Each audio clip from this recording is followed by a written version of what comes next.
Insperity presents the Small Business Advocate Show with Jim Blasingame, brought to you by FedEx, CareerBuilder.com, and Palo Alto Software. This is a copyrighted production of Small Business Network, Inc., all rights reserved. He inspires small business. We can teach these barbarians a lesson in Western methods and efficiency that will put them to shame. He tells it like it is. I realize how difficult it's going to be in this godforsaken place where you can't find what you need, and there's the challenge. He's Jim Blasingame, the Small Business Advocate. With all due respect, sir, I believe this is going to be our finest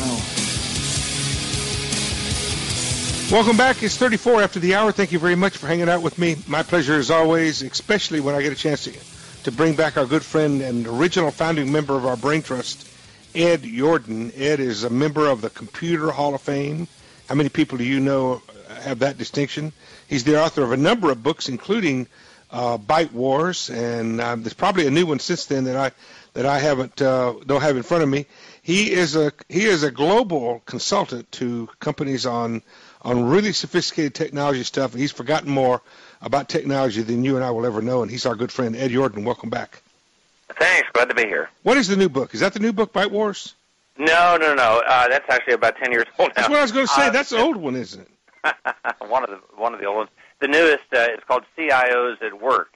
I don't have that book. You need to get me a copy of that book. I will definitely send you one. CIOs, Chief Information Officers at Work. So yeah, it says interviews with a lot of the top CIOs around the country and around the world, actually. Yeah. Ed, in the last couple of years, we've had some interesting things to happen. Interesting, not meaning in a good way. We had the flash crash on Wall Street about two years ago. Recently, Knight Capital basically lost their company because of an errant trade that happened. What's going on? Well, these are just two of the more visible software bugs. Programmers make mistakes. Programmers don't have enough time to get their software tested, and so things go wrong. And usually people don't notice. Occasionally it's very public and very visible and very expensive. And those are just two of the more recent examples. As far as I know, nobody got killed in either of those two. Yeah. So, we're not going to see any legislation before Congress or anything like that. But a lot of money got wasted. There's no question about that. Well, and I wonder, of course, it basically took Knight Capital down in a matter of a day because of something they did. They made some errant trades. But, I mean, here's what I'm talking about, Ed. So much of our global financial infrastructure is in ones and zeros, right? Oh, it's based. It's not real stuff. It's digital, and I mean, should we be worried about this? We should. I think we have to keep it in perspective, and also I think we have to realize we can't escape it.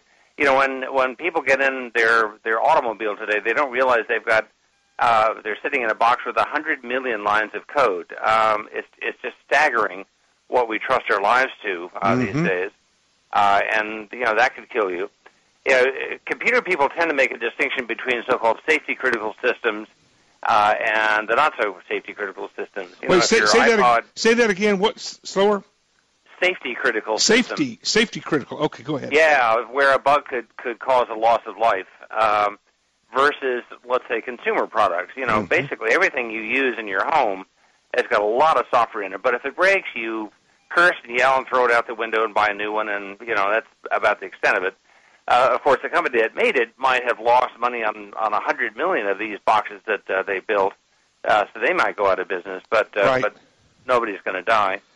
But if it's a guided missile or a nuclear reactor, or just think of the airplane you fly in, from one point to another, right. And how much that depends on software.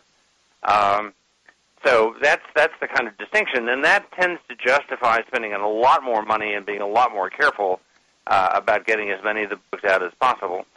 But there was a terrific editorial or op-ed piece in yesterday's New York Times by one of the more respected computer scientists, a woman named Ellen Ullman, saying that it's basically impossible to get all the bugs out, and we just have to be aware of it and act accordingly. But when we have our electric grid has a chink in it where, the big brownout that happened in, what was it, '02 or something like that? No, earlier than that, I guess. That happened all across the blackout across Northeast. That was a cascade effect. One breaker tripped, and it caused a bigger breaker to trip, and et cetera, et cetera. Could there be a bug cascade?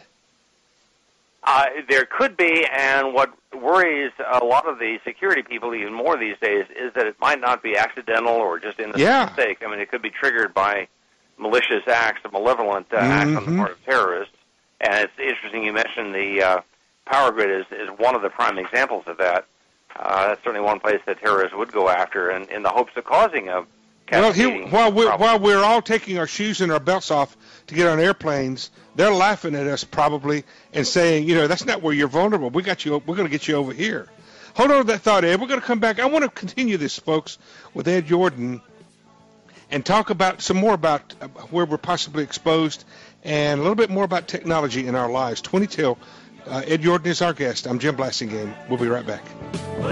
Insperity presents the Small Business Advocate Show with Jim Blasingame, brought to you by FedEx, CareerBuilder.com, and Palo Alto Software. This is a copyrighted production of Small Business Network, Inc., intended for the private use of our audience. Except as otherwise provided by copyright law, all other copying, redistribution, or publication without prior written consent is prohibited. All rights reserved.